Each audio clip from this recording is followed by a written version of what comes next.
Hi guys, thanks for tuning into this episode of the Nick Egan Times. We have an awesome guest. We have Michael Jibrin. Michael's an actor and a writer known for the movie Detroit, A Prince is Not Respected in His Hometown, and Defending Jacob. Michael was born in Nigeria, now living in the United States, pursuing a career as an actor. The transition into the two different worlds has opened Michael to a lot that he never could have imagined growing up in Nigeria. Michael is a proud married man with 3 kids. Welcome, Michael, and thanks for joining my podcast. Hey, thank you very much, Nick. Thank you for having me. Thank you. My pleasure. How's it all going over there? Good. I mean, it's things are slowly getting back to normal, but yeah, it's been good. And how have you handled, and your family, and generally speaking, the pandemic since it's begun over there? Thankfully, I only know one person that got infected with the virus, and he's doing well now. But I think everyone's pretty much both in Nigeria and America. I think my family is doing pretty good. I also feel sad, because it's tough. I've heard of people who lost family members. I know a friend who almost lost her dad.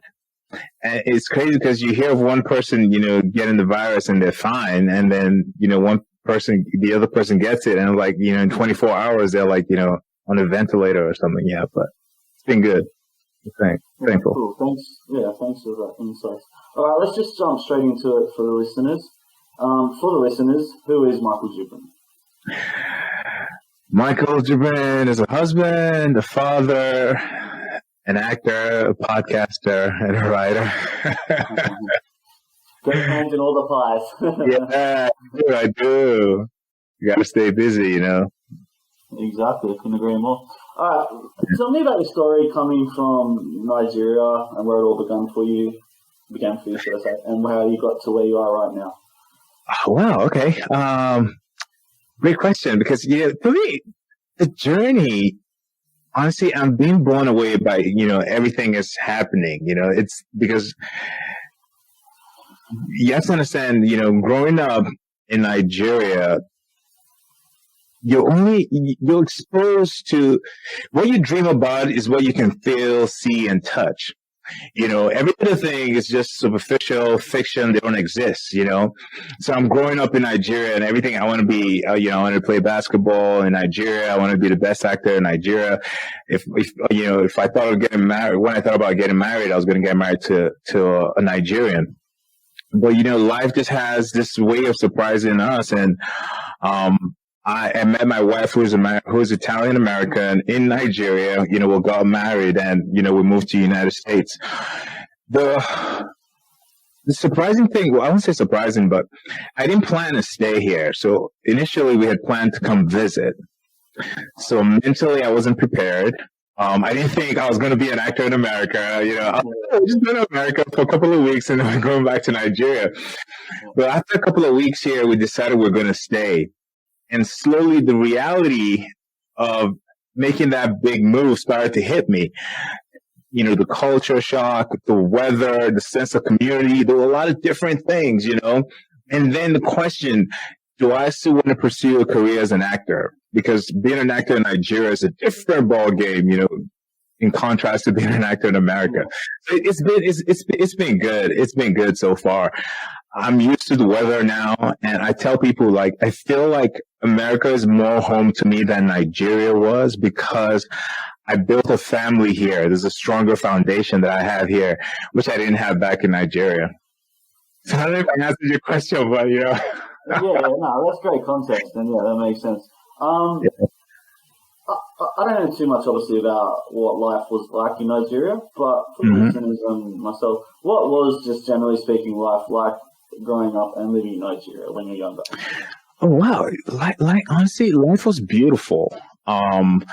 Because, I'll say life was beautiful in Nigeria because I had nothing to compare it to, right? Nick, if you don't mind, I will quickly plug in my laptop. I forgot to charge it up. Yeah, sure. All right, just give me a minute. I apologize. No.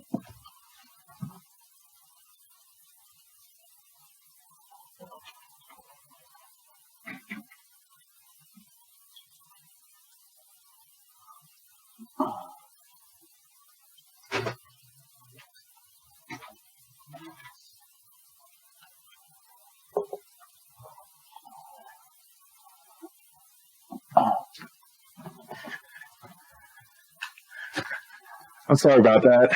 No, that's all good. We can edit that out anyway. It's all good. All right, good. So yeah, so growing up in Nigeria, I had nothing to compare it to. Okay, except I lived in India for 3 years as a kid, but I was really young, so I mean, it wasn't. I wouldn't say there was anything to compare it to, but.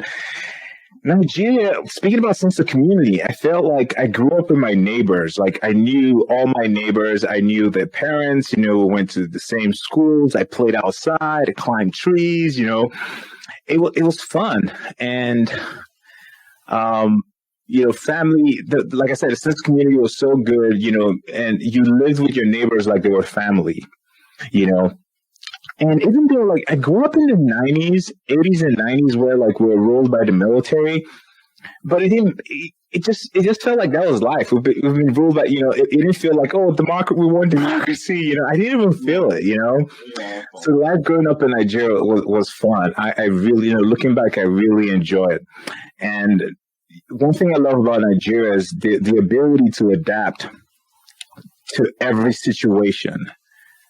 I kid you not. Like, now I've been in America for almost 10 years, and I understand. I feel like having 24 hours of power, okay, it's a huge luxury. Like, I grew up just waking up some mornings, midnight, and the power's out. You might not get it for like a couple of days, sometimes hours, So going back, to your question, Nigeria, it was beautiful growing up. And even though those, in regards to, I know, like, we get a lot of slack for corruption and the politicians and all that, but still, there's something beautiful about growing up in Nigeria that I'm glad that I did grow up in Nigeria. Yeah, that's awesome. Thanks. Yeah. For the context of that, it's good to know. Yeah. Tell me about your family. Okay. I'm from a family of 4 boys. My dad was in the Army. I lost my dad when I was 7. I'm from northern Nigeria. And after my dad died, my mom, became a single parent, and she raised 4 boys by herself. We were all into music at some point. All my brothers are rappers. I sang. I played sports. I had dreams of playing in the NBA. And unfortunately for me, I lost my older brother, I think 6 years ago in Nigeria, But I still have 2 brothers, 2 younger brothers back in Nigeria. One of them's married with 2 kids, and the other one just graduated college. That's I don't know if that answers your question. That's pretty much my family. But I have like extended family. I have cousins and uncles and aunts all spread out in Nigeria. But I'm the only one in America now. Yeah. I'm sure they'll come over maybe one day in the future. Someday I plan to bring my brother and his kids. My mom. My mom has visited. She came like a couple years ago. But yeah, I'd love to bring them here. It's a different world here. Yeah, for sure, 100%. Yeah. Did you do much studying? And I know you just said that you had plans to be in the NBA and all that stuff, but how did, going from getting to the United States, how did the acting part come up? Like, how did that come about? Okay, so that's a great question. So growing up in Nigeria, right, there were 5 things parents always wanted their kids to do. Join the Army, be an engineer, a doctor, a lawyer, or what's this one more thing? There's just 5 major job, descriptions they wanted you to do. So growing up, I didn't have kids around me saying, I want to be a musician, or I want to play basketball, I want to be a soccer player. There were very few examples of people actually, like, if you talk about musicians that were known like globally, or sports, soccer players. Soccer is huge in Nigeria. So I grew up just thinking, well, everything I'm doing here is just for fun in regards to music, sports. But when I grow up, I want to be a businessman. I mean, that's what I thought. But something happened in my final year of secondary school, which is high school. I fell in love with sports, and I just started to dream, man. Like, I just had this huge plan for my life. I just felt like I just feel like there's something more about, there's something more to me.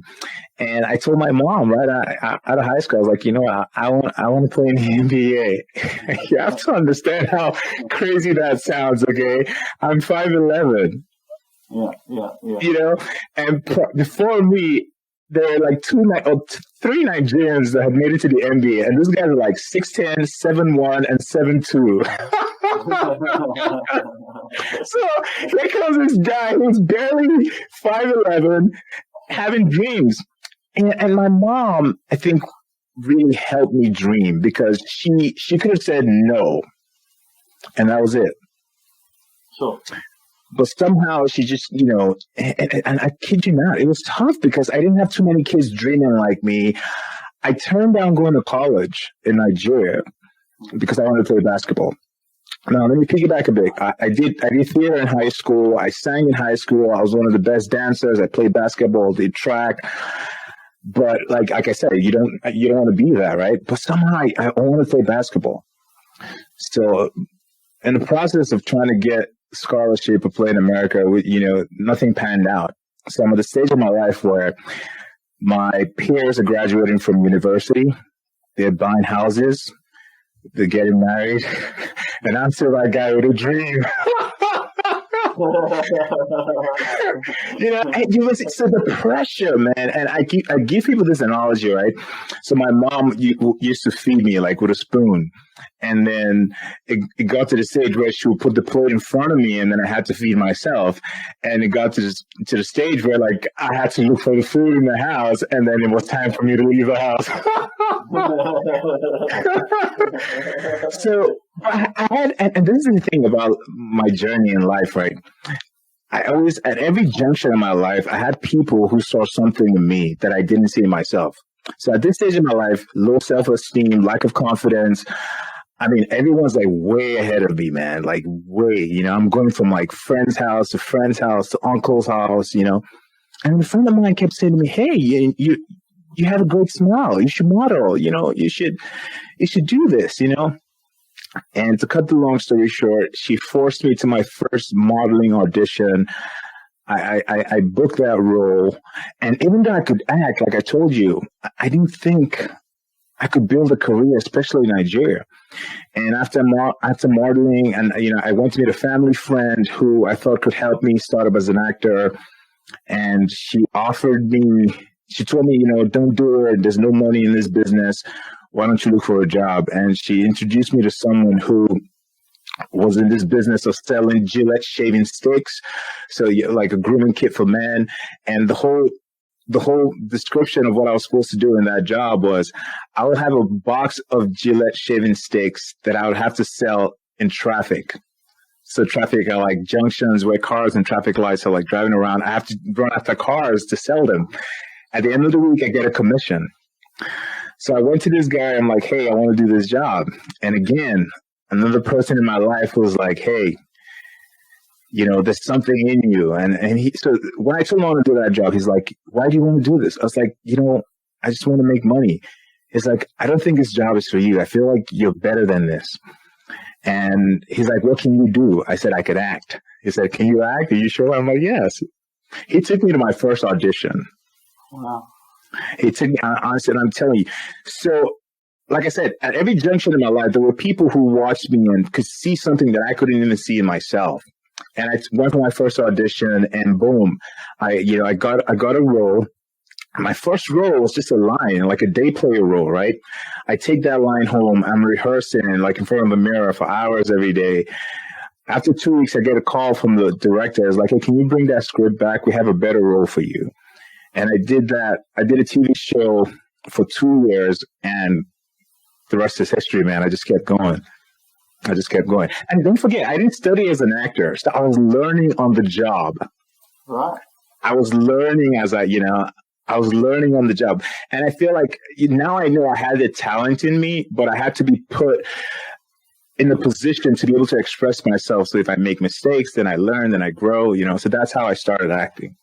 Yeah, I can totally get that. And that's quite inspirational too. Obviously, your story, man. Like from where you are to where you are now, like massively. Oh man, 2 different worlds. I kid you not, man. I've slept outside before. Yeah. I've slept out there. I mean, and now I have kids. I have a home, a roof over my head. Good for you, man. Good for you. Thank you, Nick. Thank you. Pleasure. All right. Let's go straight to the movies. You've done the movie Detroit. A prince is not respected in his hometown, sorry, and defending Jacob. Talk to me about those, and can you elaborate in the context of them? In what context? Sorry. Can you just the context of the movies? And okay. So stuff, yeah.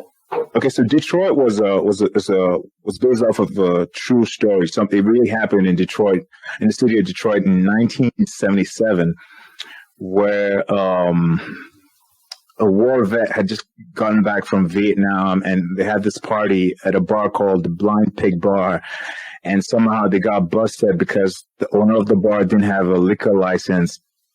And, a riot started, and it just spread around the city. People took advantage of it. Like, they were burning houses. It was really huge. So Catherine Bigelow, who was a director, decided to direct that movie. And I played the war vet that just got back, and it was my party. And that's how the whole thing started, Now, getting that role, it's funny because, I remember while we were filming, I think we had a break. There were a couple of people, around me, and it was like, "Yo, Michael, where you from?" A lot of people think I was born here. It's like, "Oh, where you from?" I'm like, "Oh, I'm Nigerian." It's like, "Oh, okay, your parents are Nigerian, right?" "Yeah, but you were born here." I was like, "Nah, I moved here. Like, I think maybe I was 3 years after I moved here." I was like, "Oh, you moved here?" I'm like, "Yeah." "And you're Nigerian? You were born?" I'm like, "No." So I think that movie gave me the confidence. Like I said, honestly, I kid you not, man. I thank God for the people in my life, because people constantly say, "Hey, I see something in you." I was like, "Really?" And, so that movie gave me the confidence to really build and believe that, okay, yeah, something's in the works here, because I had auditioned for countless jobs before I got that one. And, I'm not going to tell the full story, but I turned that job down 3 times. I said no. But somehow, it still came because it was supposed to be mine, I guess. And then The Prince is Not Respected in his hometown. It's a short film. And I wrote that. And it's about a Nigerian actor who moved to America.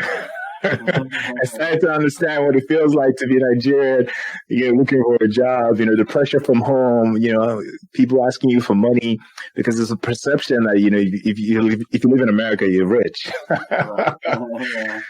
And then Defending Jacob just came out last year on Apple Plus. It's an Apple exclusive show starring what's his name, Chris Evans and Michelle Dockery, Captain America. And on that show, I played the role of a Detective John Freeman. Now that was another. Well, listen, man, you gotta understand this.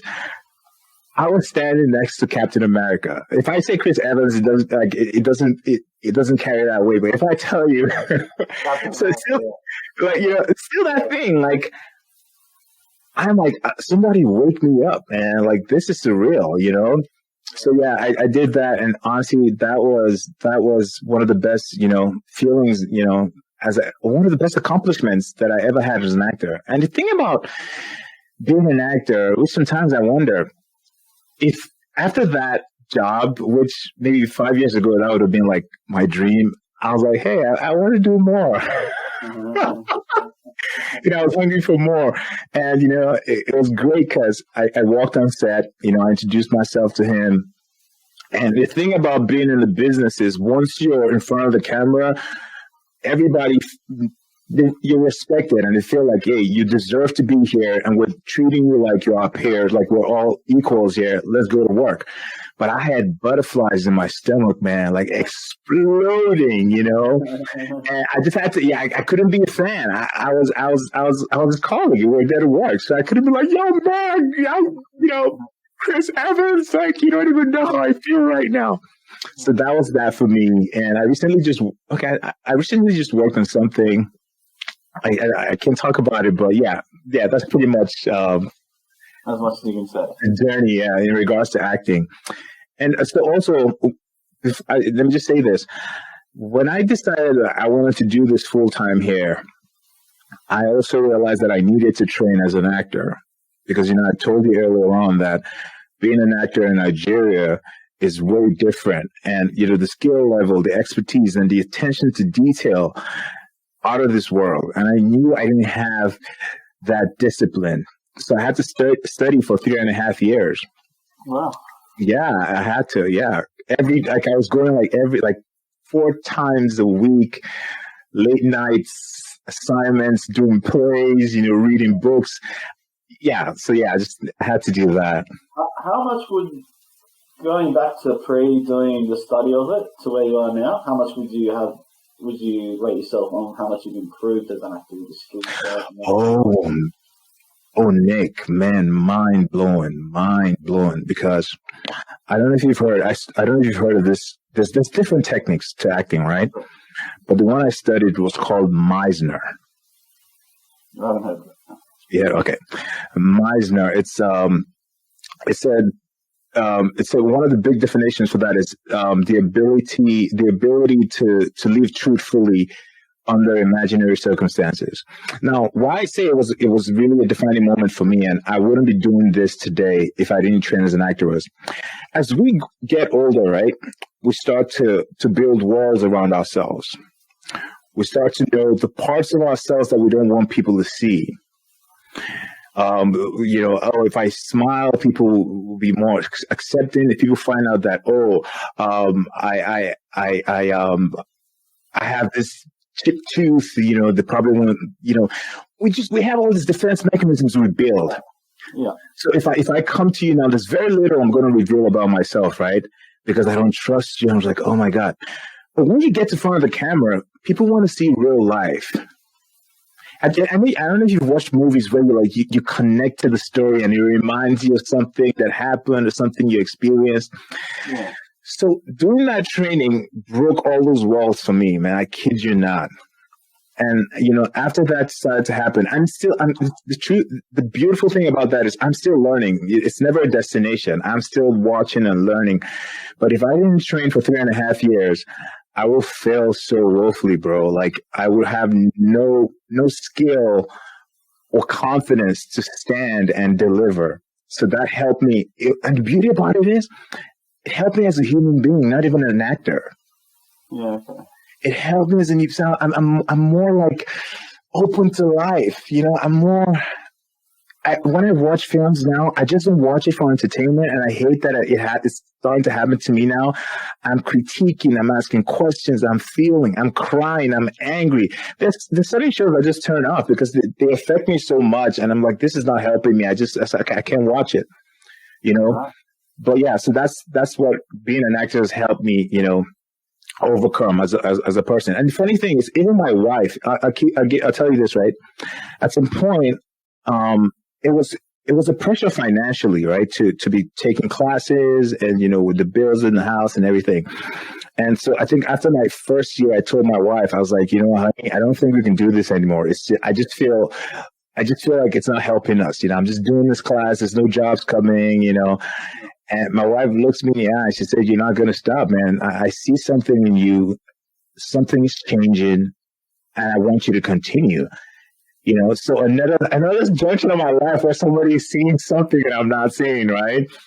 So my wife encouraged me to just keep going. And yeah, that's the experience of being an actor for me so far. Yeah. Yeah, man, thanks. That's great. And thank you. My personal opinion, I believe very authentic and genuine, and it shines through in the way you articulate and the way you speak and just your personality. So yeah, man, I think. Thank you, Nick. Thank you. I think you got really good things coming in the future too. Oh man, I appreciate it. Thank you very much, Nick. Thank you. Pleasure, man. Tell me about your podcast that you're doing. Oh yeah, the Road to the City podcast. Oh man, I think the theme here is people in my life who constantly point out, "Hey, Micah, you got something to do, or you have a talent or a gift." So when I got married, my wife would say to me, "Hey, you should be on radio, or you should start a podcast." But I'm thinking, like, who's going to want to listen to like an up and coming actor, like a struggling actor? I'm going to wait till I'm famous to start a podcast. So I've had people say, "Man, you've got a great voice, you've got a great presence." And this is the thing, right? I love talking to people. Yeah. I can meet a stranger, right? And people will be asking, "Oh, did you guys grow up together?" I'm like, "No, I just met him on a bus." That's how much I love talking to people, and I find that. So people are like, "Oh, you should start a podcast," and I just kept saying, "No, I was willing to be in that hit movie, win awards," and then I felt like that would give me the cachet for people to be like, "Oh, that's the guy from that movie, the Grammy or Academy Award winner. He has a podcast," you know. Yeah. But man, in 2019, I had just booked one of the biggest roles of my life. Yeah. 2 weeks before I filmed, I went out to play basketball and I ruptured my Achilles tendon. Oh. It was a complete rupture. I had to have surgery. I had to learn how to walk again. I had to learn how to stand. Let's just start with that. And it was so painful because one of the producers had called me and was like, "Yo, Michael, we just got this great costume for you from the UK. We just can't wait for you to come try it out." You know, like, and man, that was the day before I had my surgery. Oh, no. And that was a movie with Ryan Reynolds. Oh my God, bro. That would have been like the biggest movie that I ever did, you know? So I called my agent. I'm like, "Hey, I don't think I can do this, man. I think you need to call them." And, you know, and the funny thing about that was, well, I won't say it wasn't funny, but the sad thing about that was I had to run with guns. It was a long scene. There was guns and like stunts, and there was no way I was going to do that. So my agent called them, and they was like, "Oh, they're sorry. They have to find someone else." So here I am at home with a cast on. Yeah. And then my wife is like, "Hey, you can start your podcast now." There you go. Listen, so I found this studio that I was going to, and I couldn't drive. So I'll get an Uber, and I'll scoot down the stairs, get in the Uber. Like, you know, I have my crutches. I'll go to the studio, and I tell you, Nick, I didn't know anything about starting a podcast. All I knew was I could talk to people, and I would just go into that studio, hit record, and start talking. And I would meet people in the studio. I was like, "Do you want to be on my podcast?" I'm like, "Yeah, sure, let's do it." And what that taught me was, if I had like tried to think too much about starting that podcast, I never would have started. Right. So what do I mean by that? If I knew what my podcast was about, I had like 5 things I wanted to ask, and this is where the podcast is going. All I had was the name that my wife gave me. You know? So I was going in, but with every recording, I would go on and be like, this didn't work. That didn't work. I think I need a new mic now. I would research mics. I would buy mics. I would return them. You know, and I started doing it over and over again. And as I talked to people and as I recorded, I started to understand what my podcast is about. Now, Road to the City is a metaphor for the road to the city, which is, I can liken that to, we're all on a journey, right? And we're all looking for this destination, or we want to go from point A to B. We want to learn what it feels like to go from A to Z, or 1 to 10. Mm-hmm. And my podcast is, let's talk about this journey to your city. So I try to bring people in, and we talk about their process of what they've been through, what they're working on, what they learned from that experience. Not just so we could get to the destination, because I don't want to ever get to a spot and be like, "I'm not moving anymore. This is my destination. It's my final stop." But it's an ongoing conversation about everybody's journey. I share my personal stories on that podcast, and you know, and that's how it started, bro. Like, and I'm still learning, like I say, you know. So yeah, that's what the podcast is about. That's amazing, man. That's awesome. Thank you, Nick. Doing well. You play the guitar. Talk to me about that, I believe. Oh, well. The guitar. I wish I played it even more than I do right now. I love that instrument. I tried drums, piano, but somehow I just fell in love with the melody of the guitar. And now with 3 kids, man, I barely even have time. But there's something about the guitar. I wish I started when I was younger. But whenever I pick up the guitar, it helps me calm down. I'm not in a rush. the thing about my guitar journey is I teach myself how to play. Yeah.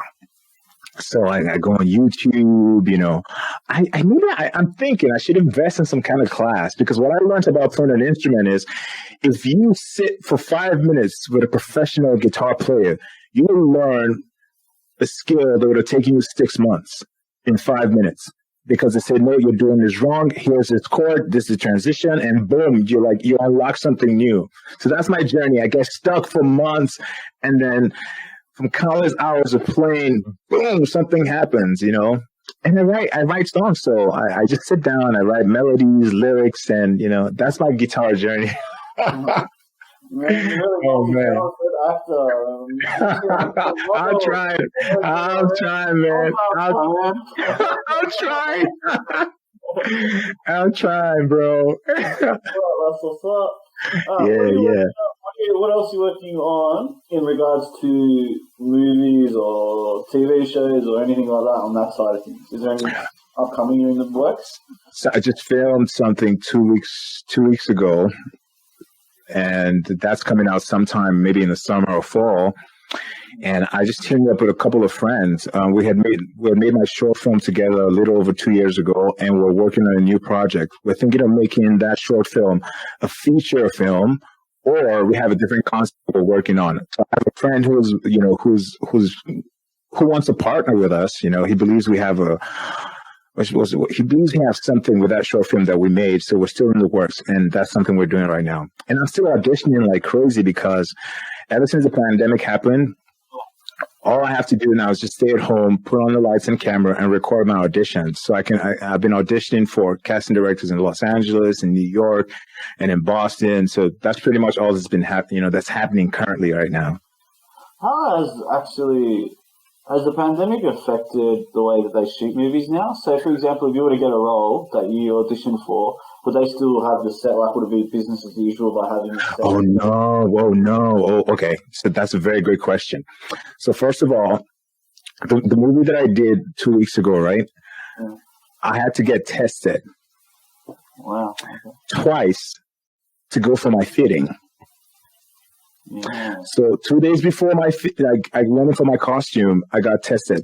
The day of, when I walked into the costume department, I had to get a rapid test done, and I had to test negative for every stage. Now after that, I had to get 2 more tests to quarantine in a hotel for 10 days. Wow. That's insane.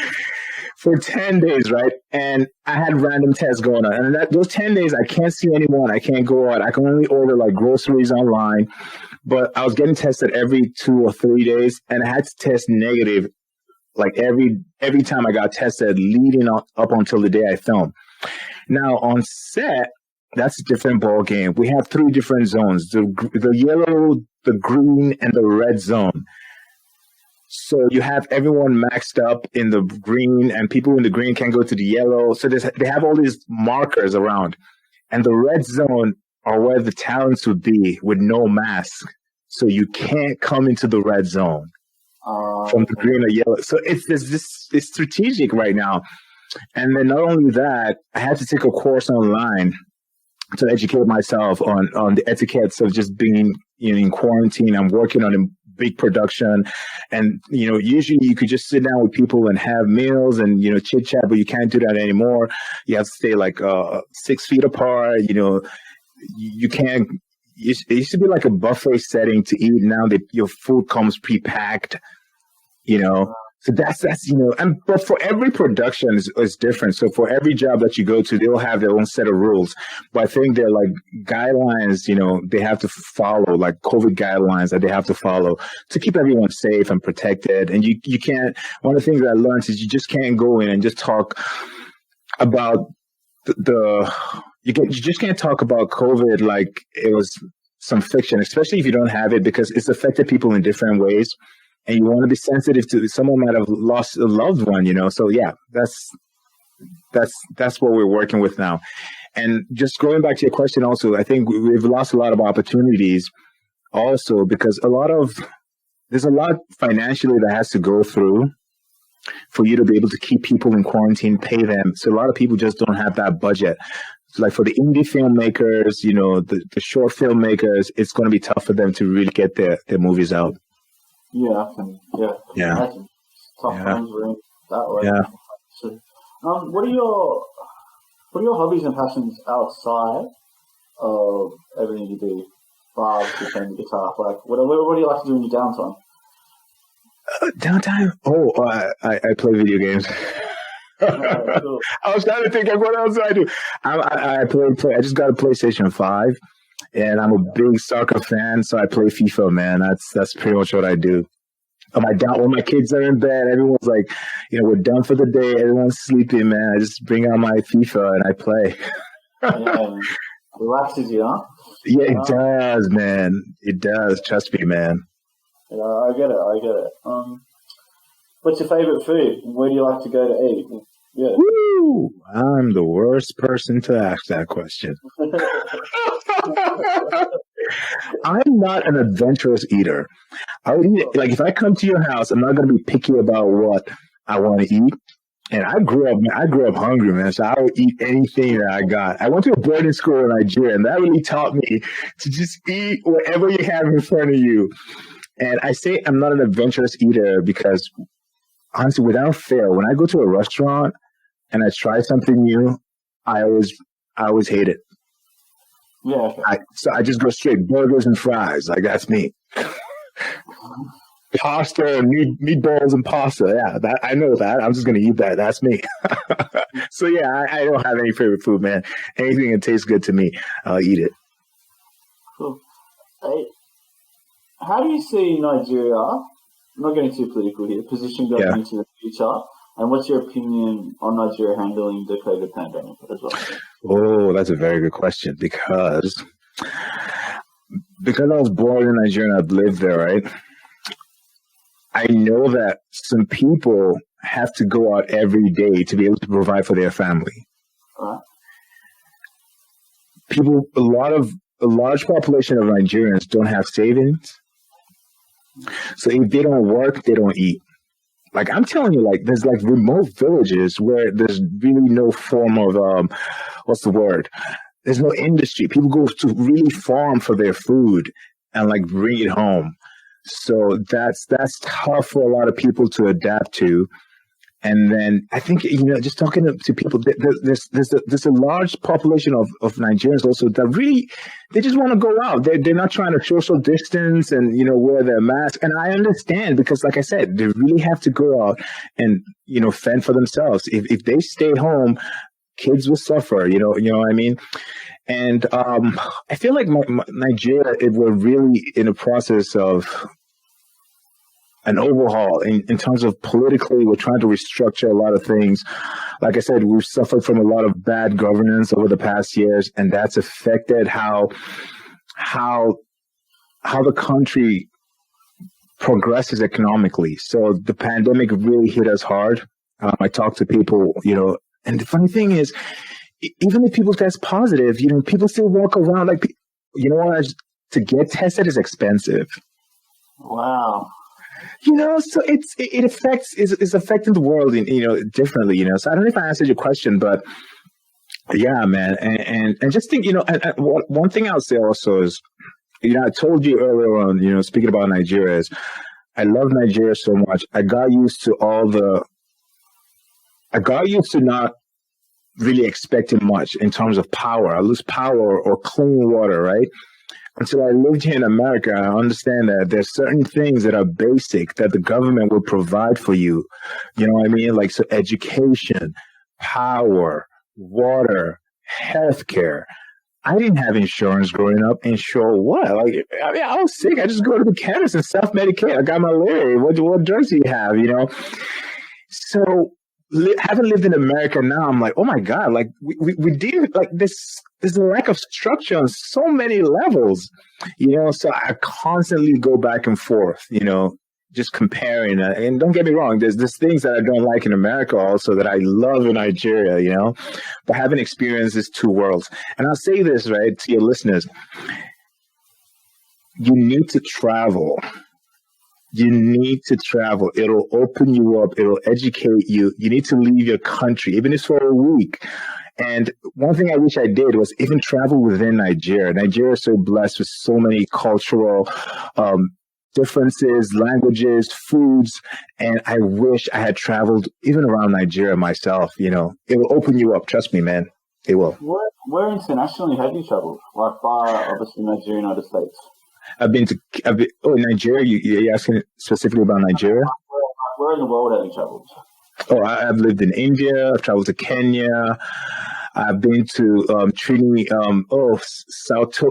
I've been to Gabon. I've been to the UK. Not a lot. I haven't traveled a lot. And there's another thing.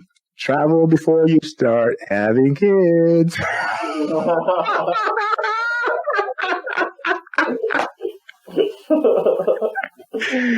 Yo, like I live in Boston right now, but I lived in Atlanta for 6 months.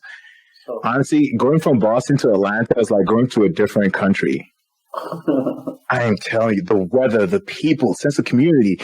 There's certain parts of Atlanta that I was driving through, and I felt like I was in Nigeria.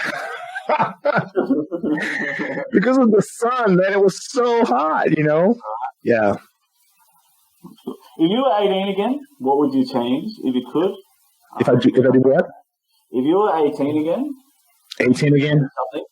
Yeah. Oh, man. Something. What would you change? I want to second guess myself. Sure. I want to second guess, but I know it's so cliche to say, and I guess you only learn that because you've lived it, right? But if there's anyone listening, man, if you're 18 and younger, take risks now, man. Like the beauty, and this is the thing. I think I love education, but the pass and fail system in education scares people a lot. And we take that structure of fail and pass and not doing well and being told you got an F for this and F for that. And then we come to life and we're afraid to hear people say, oh, you're not good at this or you failed. And this is something I always consider what people think of me. I kid you not, what will they think? Bro, I compare myself, and that's a killer of dreams. If you're 18 and younger, you have room to make mistakes. You have room to grow, man. I'm in my late 30s now, and man, I'm still taking risks. That's the beauty. That's the thing. You know what? I used to think, looking at adults growing up as a kid, right? I used to think, when you're 40, you have life figured out. No more pain, no more mistakes. And man, I'm 38 now, man, and I'm still asking questions. I'm still learning. Right. You know, so don't second guess yourself. You're not too young, you're not too old if you're older than 18. But man, make mistakes, practice, go out, express yourself. Yeah, man, that's great advice. And yeah. You know, we're going to keep learning as we grow, right? Till we're there we go, man. You're not learning, you're not growing, really. True. Where does Michael see himself in 10 years from now with everything you're working on? You know what I've learned? If you had asked me 5 years ago, right? Or let's go back to Nigeria. Let me maybe say 2 months before I met my wife, right? If you had asked me, what's your 5-year plan? Sure. If I'd given you my 5-year plan, I would have failed, bro. You know why? Because I've attained way more than I could imagine or even think. Yeah. But don't forget, our mind works in ways where we dream about only what we can see, feel, and touch. If you had come to me in Nigeria, right?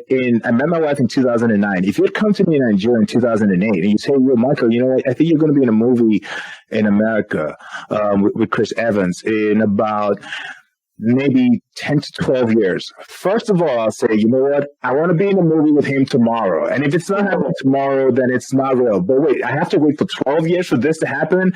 I have a 5-year plan. And that 5-year plan is I'm going to get married to a Nigerian woman. I'm going to get a job as an actor in Nigeria. I'm going to have kids in Nigeria. We're going to build a family in Nigeria. But guess what?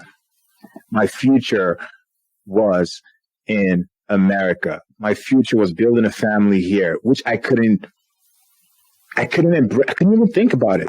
Right. I have so many dreams, but I've noticed that with setting those limits, with just hoping to see myself somewhere. And I know it sounds kind of like, I know people are so big on setting goals. What I do is I just write down what I want to do on a weekly basis, daily basis, and I make sure I accomplish those things, because my life has taught me that I've attained way more than I could think or imagine, and it just keeps happening, bro. It just keeps blowing me away. So I don't know if I answered your question, but let me just make it simple. I would love to be an Academy Award winner. I would love to be in a movie with Denzel Washington, Jamie Foxx. I would love to be in a movie with Tom Hanks. Those are things. I guess I can dream now because of my experience. But like I said, life has taught me that your dreams are only what you think of. There's so much more out there that you just got to open yourself to. I don't know if I'm making sense, but no, that makes complete sense. And I believe you're not far off doing movies with those actors soon either. So the way you're headed on your trajectory in life, so yeah. Michael, thanks for coming on my podcast. I really appreciate it. Oh, Nick, thank you very much for having me, man. Thank you for you found me on what's it called, Matchmaker, right? Yeah.